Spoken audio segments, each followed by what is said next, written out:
Hello and welcome back. Today is October 20th, 2024. We are reading chapter 19 of Sabriel by Garth Nix. And Ray's so sleepy today. He was laying in here when I came in. Now you want to go out? Can I hold you while I read?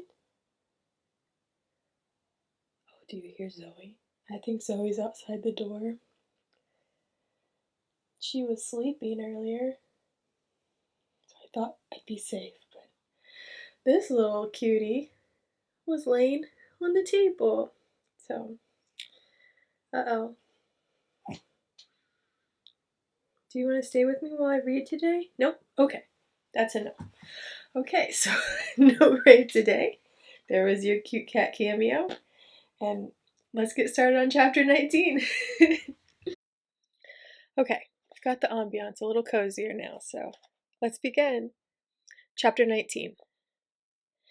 Sabriel had expected Belissaire to be a ruined city, devoid of life, but it was not so. By the time they saw its towers, and the truly impressive walls that ringed the peninsula on which the city stood, they also saw fishing boats of a size with their own. People were fishing from them, normal, friendly people who waved and shouted as they passed. Only their greeting was telling of how things might be in Belissaire. Good sun and swift water was not the typical greeting in Touchstone's time. The city's main harbor was reached from the west. A wide, buoyed channel ran between two hulking defensive outworks, leading into a vast pool, easily as big as 20 or 30 playing fields. Wharves lined three sides of the pool, but most were deserted.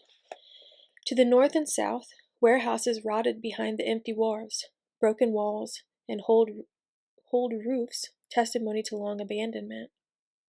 Only the eastern dock looked lively. There were none of the big trading vessels of bygone days, but many small coastal craft, loading and unloading. Derricks swung in and out. Longshoremen humped packages along gangplanks. Small children dived and swam in between the boats. No warehouses stood behind these wharves. Instead, there were hundreds of open-topped booths, little more than brightly decorated frameworks delineating a patch of space, with tables for the wares and stools for the vendors and favored customers. There seemed to be no shortage of customers in general, Sabriel noted, as Touchstone steered for a vacant berth. People were swarming everywhere, hurrying about as if their time was sadly limited. Touchstone let the main sheet go slack, and brought the boat into the wind just in time for them to lose way and glide at an oblique angle into the fenders that lined the wharf. Sabriel threw up a line, but before she could leap ashore and secure it to the bollard, a street urchin did it for her. "Penny for the knot?" he cried, shrill voice piercing through the hubbub from the crowd. "Penny for the knot, lady!" Sabriel smiled, with effort, and flicked a silver penny at the boy. He caught it, grinned, and disappeared into the stream of people moving along the dock. Sabriel's smile faded. She could feel many, many dead here. Or not precisely here, but further up in the city. Belissaire was built upon 4 low hills, surrounding a central valley, which lay open to the sea at its harbor. As far as Sabriel's senses could tell, only the valley was free of the dead. Why, she didn't know. The hills, which made up at least 2/3 of the city's area, were infested with them. This part of the city, on the other hand, could truly be said to be infested with life. Sabriel had forgotten how noisy a city could be.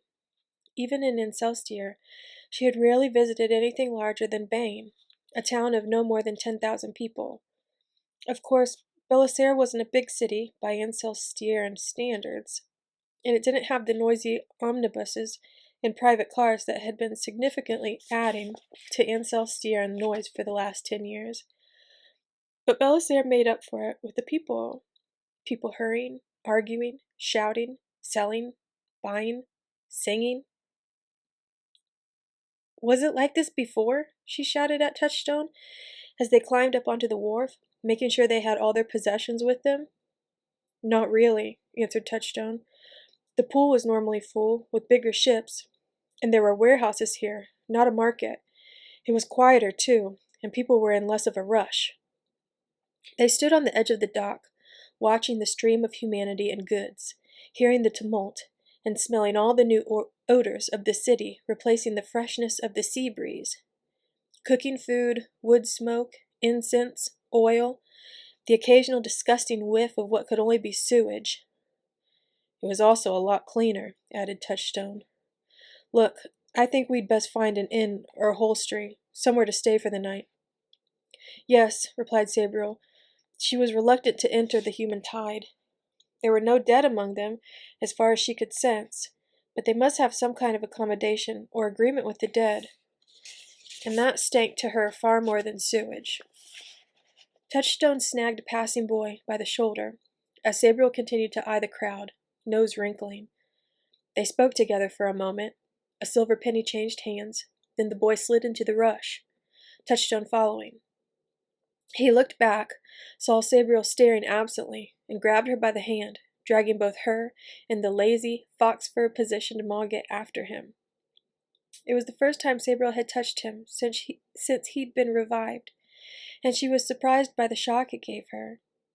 Certainly her mind had been wandering, and it was a sudden grab. His hand felt larger than it should, and interestingly calloused and textured. Quickly she slipped her hand out of his, and concentrated on following both him and the boy, weaving across the main direction of the crowd. They went through the middle of the open-topped market, along one street of little booths, obviously the street of fish and fowl. The harbor end was alive with boxes and boxes of fresh-caught fish, clear-eyed and wriggling. Vendors yelled their prices, or their best buy, and buyers shouted offers or amazement at the price. Baskets, bags, and boxes changed hands, empty ones to be filled with fish or lobster, squid or shellfish. Coins went from palm to palm, or occasionally whole purses disgorged their shining contents into the belt pouches of the stall holders. Towards the other end, it grew a little quieter. The stalls here had cages upon cages of chickens, but their trade was slower, and many of the chickens looked old and stunted. Sabriel seen an expert knife man beheading row after row of chickens and dropping them to flop headless in a box, concentrated on shutting out their bewildered, feather-brained experience of death. Beyond the market there was a wide swath of empty ground. It had obviously been intentionally cleared, first with fire, then with mattock, shovel, and bar. Sabriel wondered why, till she saw the aqueduct that ran beyond and parallel to this strip of wasteland. The city folk who lived in the valley didn't have an agreement with the dead. Their part of the city was bounded by aqueducts, and the dead could no more walk under running water than over it. The cleared ground was a precaution, allowing the aqueducts to be guarded. And sure enough, Sabriel saw a patrol of archers marching atop it, their regularly moving shapes silhouetted, shadow puppets against the sky. The boy was leading them to a central arch, which rose up through two of the aqueduct's 4 tiers, and there were more archers there. Smaller arches continued on each side, supporting the aqueduct's main channel, but these were heavily overgrown with thorn bushes to prevent unauthorized entry by the living, while the swift water overhead held back the dead. Sabriel drew her boat cloak tight as they passed under the arch, but the guards paid them no more attention than was required to extort a silver penny from Touchstone. They seemed very third-rate, even fourth-rate, soldiers, who were probably more constables and watchkeepers than anything else. None bore the charter mark or had any trace of free magic. Beyond the aqueduct, streets wound chaotically from an unevenly paved square, complete with an eccentrically spouting fountain. The water jetted from the ears of a statue of an impressively crowned man. King Ansteer III, said Touchstone, pointing at the fountain. He had a strange sense of humor by all accounts. I'm glad it's still there. Where are we going? Asked Sabriel. She felt better now that she knew the citizenry weren't in league with the dead. This boy says he knows a good inn, replied Touchstone, indicating the ragged urchin who was grinning just out of reach of an always expected blow. Sign of 3 lemons, said the boy, Best in the city, lord, lady." He had just turned back from them to go on, when a loud, badly cast bell sounded from somewhere towards the harbor. It rang 3 times, the sound sending pigeons racketing into flight from the square. "What's that?" asked Sabriel. The boy looked at her open-mouthed. "The bell." "Sunfall," replied the boy. Once he knew what she was asking. He said it as if stating the blindingly obvious. "Early, I reckon. Must be cloud coming, or somethin'." "Everyone comes in when the sunfall bell sounds?" asked Sabriel. "Course," snorted the boy. "Otherwise the haunts and the glims get you." "I see," replied Sabriel. "Lead on." Surprisingly, the Sign of 3 Lemons was quite a pleasant inn. A whitewashed building of 4 stories, it fronted onto a smaller square some 200 yards from King Anstier's Fountain Square. There were 3 enormous lemon trees in the middle of the square, somehow thick with pleasant-smelling leaves and copious amounts of fruit, despite the season. Charter magic, thought Sabriel, and sure enough, there was a charter stone hidden amongst the trees, and a number of ancient spells of fertility, warmth, and bountitude. Sabriel sniffed the lemon-scented air gratefully, thankful that her room had a window fronting the square. Behind her, a maid was filling a tin bath with hot water. Several large buckets had already gone in. This would be the last. Sabriel closed the window and came over to look at the still steaming water in anticipation. "Will that be all, miss?" asked the maid, half curtsying. "Yes, thank you," replied Sabriel. The maid edged out the door, and Sabriel slid the bar across, before divesting herself of her cloak, and then the stinking sweat and salt-encrusted armor and garments that had virtually stuck to her after almost a week at sea. Naked, she rested her sword against the bath's rim, in easy reach, then sank gratefully into the water, taking up the lump of lemon-scented soap to begin removing the caked grime and sweat. Through the wall she could hear a man's, Touchstone's, voice, then water gurgling, that maid giggling. Sabriel stopped soaping and concentrated on the sound. It was hard to hear, but there was more giggling, a deep, indistinct male voice, then a loud splash, like 2 bodies in a bath rather than one. There was silence for a while, then more splashing, gasps, giggles. Was that Touchstone laughing? Then a series of short, sharp moans, womanly ones. Sabriel flushed and gritted her teeth at the same time, then quickly lowered her head into the water so she couldn't hear, leaving only her nose and mouth exposed. Under water all was silent, save for the dull booming of her heart, echoing in her flooded ears. What did it matter? She didn't think of Touchstone in that way. Sex was the last thing on her mind. Just another complication. Contraception, messiness, emotions. There were enough problems. Concentrate on planning. Think ahead. It was just because Touchstone was the first young man she'd met out of school. That was all. It was none of her business. She didn't even know his real name. A dull tapping noise on the side of the bath made her raise her head out of the water, just in time to hear a very self-satisfied, masculine, and drawn-out moan from the other side of the wall. She was about to stick her head back under when Moggett's pink nose appeared on the rim. So she sat up, water cascading down her face, hiding the tears she told herself weren't there. Angrily, she crossed her arms across her breasts and said, "What do you want?" "I just thought you might like to know that Touchstone's room is that way," said Moggett, indicating the silent room opposite the one with the noisy couple. "It hasn't got a bathtub, so he'd like to know if he can use yours when you're finished. He's waiting downstairs in the meantime, getting the local news." "Oh," replied Sabriel. She looked across at the far, silent wall, then back to the close wall, where the human noises were now largely lost in the groaning of bed springs. "Well, tell him I won't be long." 20 minutes later, a clean Sabriel, garbed in a borrowed dress made incongruous by her sword belt, the bell bandolier lay under her bed, with Moggett asleep on top of it, crept on slippered feet through the largely empty common room and tapped the salty, begrimed Touchstone on the back, making him spill his beer. "Your turn for the bath," Sabriel said cheerily, "my evil-smelling swordsman." I've just had it refilled. Moggett's in the room, by the way. I hope you don't mind." "Why would I mind?" asked Touchstone, as much puzzled by her manner as the question. "I just want to get clean, that's all." "Good," replied Sabriel obscurely. "I'll organize for dinner to be served in your room, so we can plan as we eat." In the event, the planning didn't take long, nor was it slow in dampening what was otherwise a relatively festive occasion. They were safe for the moment, clean, well-fed, and able to forget past troubles and future fears for a little while. But as soon as the last dish, a squid stew with garlic, barley, yellow squash, and tarragon vinegar, was cleared, the present reasserted itself, complete with cares and woe. "I think the most likely place to find my father's body will be at that place where the queen was slain," Sabriel said slowly. "The reservoir? Where is it, by the way?" "Under the palace hill," replied Touchstone. "There are several different ways to enter. All lie beyond this aqueduct-guarded valley."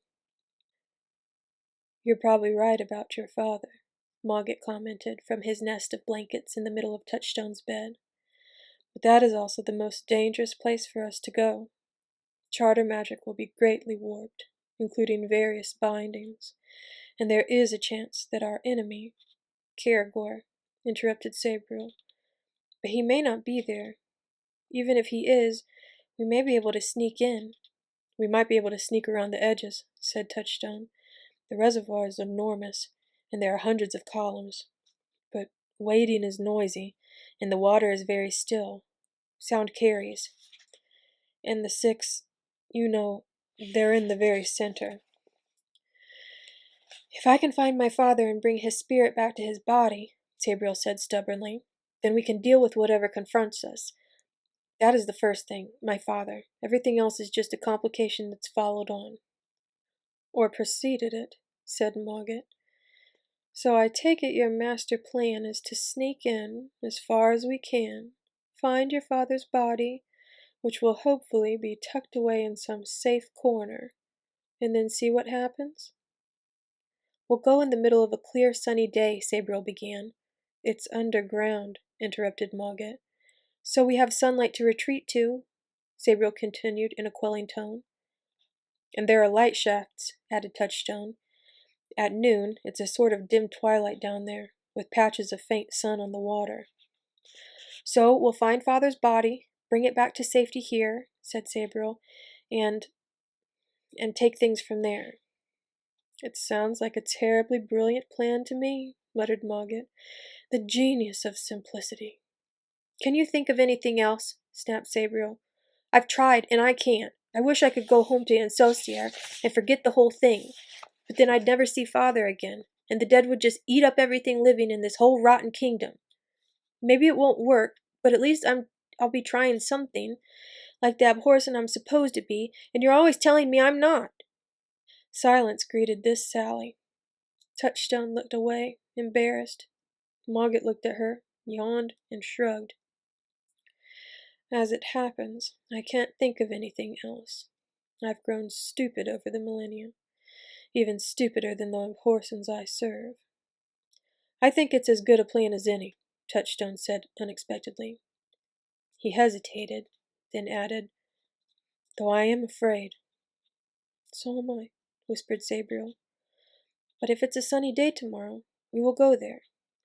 "Yes," said Touchstone, "before we grow too afraid." And that's the end of chapter 19. That was a much easier read than chapter 18. I'm really grateful for that. But thank you so much for listening. I hope you enjoyed my reading. And as always, I would love it if you would like, comment, and subscribe. Thank you so much for everybody that's watching my videos. It means a lot to me. And again, I'm really enjoying reading these, and I'm glad that I decided to do this. So it's been a wonderful Sunday. Is it Sunday? I think. Is it Sunday? Oh, I'm so mixed up. Yes, it's Sunday. I hope you have a wonderful rest of your weekend. I'm certainly going to. And I will post chapter 20 tomorrow at 8 p.m. And until then, I hope you enjoy the rest of your weekend. Take care, have fun, be safe, and as always, may your magic manifest. Bye.